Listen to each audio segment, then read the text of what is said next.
This is Giandra from Bad Culture, and I'm here with the legendary Bob Arum ahead of the April 9th showdown at the MGM between Tim Bradley and Manny Pacquiao, their third matchup. As we gather here today at today's media session, you have Lomachenko, who is the best fighter in the world, arguably. You have big things happening with Terrence Crawford as he continues to take boxing by storm. Do you feel that Oscar Valdez might be the heir apparent to take over the throne along with these gentlemen? Yeah, when Lomachenko goes up to 130, Valdez is sitting there at number one, and he'll fight for a world title. But he's got a very, very tough match with Gradovic, the former champion. No pushover. That's a really tough fight. Absolutely. Gradovic is definitely a battle-tested guy. Valdez is hot and young and hungry and rising. Is this too big a step for him too soon, or how do you see this match playing out? We'll see on April 9th, right? Who knows? I mean, always with kids that you think are going to be great fighters, there is a point where they're really stepped up in class. And then it's up to them to come through or not to come through. Sometimes they don't come through. That's one of the beauties about boxing and developing a star, is at a particular point in time, you move them up into a dangerous fight and you hope that they win, but sometimes they do and sometimes they don't. Turning the attention back to your veterans that are headlining the card, Pacquiao and Bradley. Looking at Tim Bradley, since training with Teddy Atlas, have you seen any differences in how he goes about his business? He's always a professional, but have there been any real glaring differences in him that you've noticed? Well, what I've been telling everybody is you got to look at Atlas's strengths. Atlas is a master psychologist.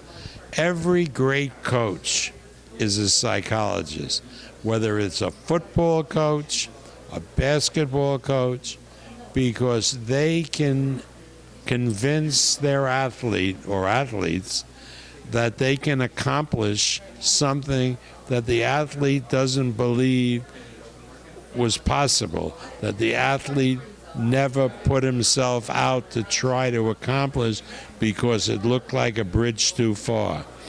And great coaches like Krzyzewski at Duke can talk to these athletes and get them to perform at the highest level possible. And Atlas has done that with Bradley. Why is Bradley so confident? Because he is performing at a level that he didn't think he was capable of.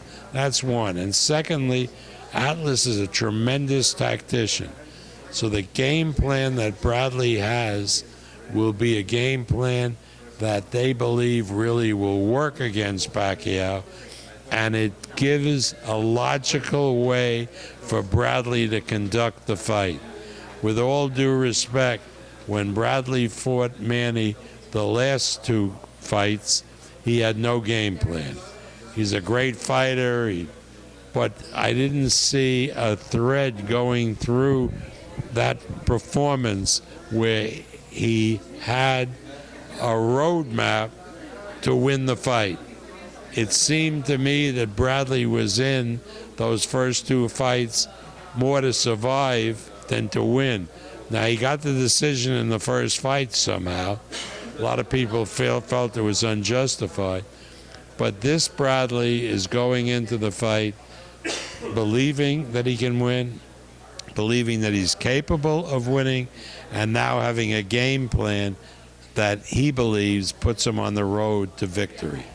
Flipping the attention to the man across from the ring, Manny Pacquiao. Manny Pacquiao is accustomed to being in the media glare as a congressman, as an elite fighter. Has this recent statements has it been any more distracting than any other thing that he has going on outside the ring at any given time? Well, it's been distracting to me, and it was a very unfortunate statement, and it started people talking about an issue that really shouldn't be present in a boxing match. I mean, it's an extraneous issue, although important and rightly so to a lot of people. So for me, it's been a distraction.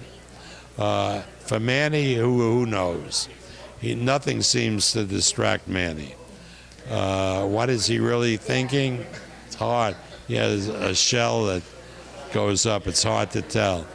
So the only thing I can say about Manny is something I see objectively, and that is he's hitting harder with the right hand than I've ever seen him, and I think that's because of the operation, which has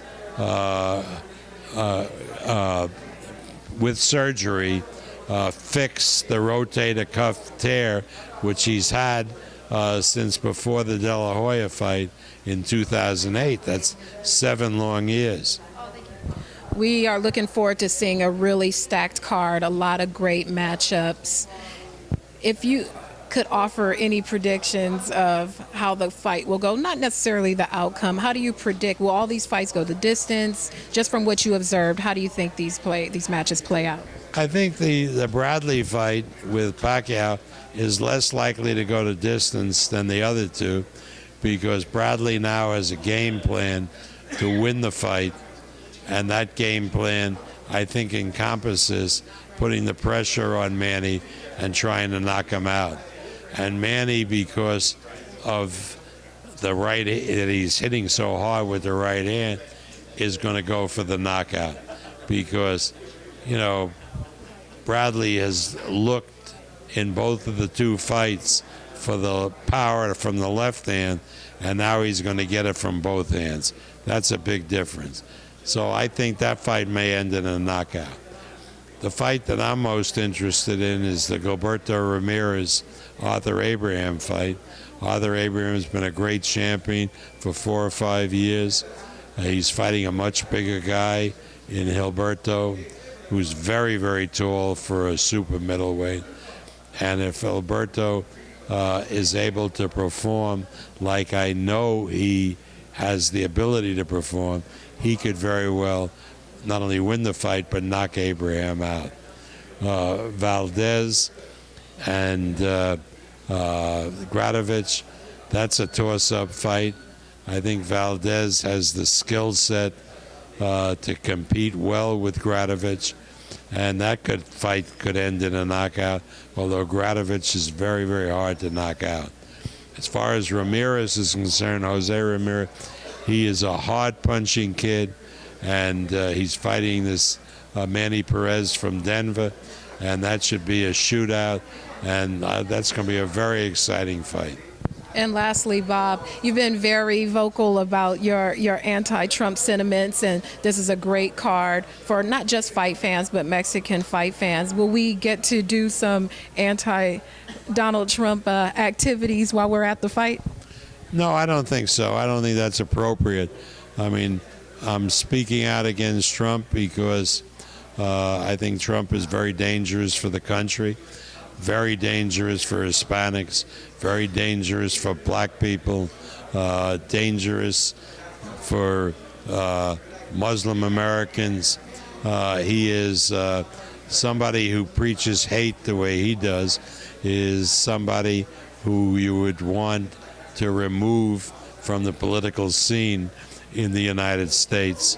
And hopefully the American people will wake up, and whether they deny him the nomination, I mean, Cruz and Kasich are good men, or if he gets the nomination, hopefully Hillary will step up to the plate and beat him. I have great respect for her, and I think she would be a great president. Thank you, Bob. A pleasure.